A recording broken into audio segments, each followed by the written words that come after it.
आप पीछे हमारी वीडियो देखे, वो यहाँ पे हमारे साथ जी हमारी शो पे उन्होंने विजिट भी किया है। वो आप वीडियो देखे, बड़े अच्छे उनके साथ हमारा लिंक है, ठीक है, हमारी डायरेक्ट लिंक है। ये वाला मसला नहीं है कि हम वहाँ चाइना से कोई और बंदा मंगवा रहा है, डीलर आगे कोई और डीलर ले रहा है, हम तीसरे हाथ से हम उसे खरीद के ला रहे हैं। इस तरह ना प्रॉफिट और इस तरह पैसे की रेशो बढ़ती जाती है और कस्टमर का नुकसान होता है, ठीक है।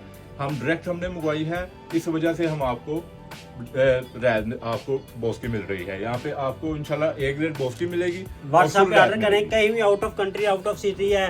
मेरा भाई जो दुबई रहता है, जो सऊदी अरब रहते हैं, कुवैत रहते हैं, बहरीन रहते हैं, लीबिया रहते हैं, गर्म मुल्क जहाँ में मर्जी रहते हैं, ठंडे में रहते हैं, ऑस्ट्रेलिया में रहते हैं, इंग्लैंड में रहते हैं, फ्रांस में रहते हैं, वो ऑर्डर करें, एतमाद से करें, हम आपके घर तक पहुँचाएंगे। ड्रेस कोड शादमान, ये हमारी शॉप कल 3 बजे से लेके इतवार को, आज सैटरडे है, कल संडे है, 3 बजे से लेकर रात को 10 बजे तक शॉप खुलेगी।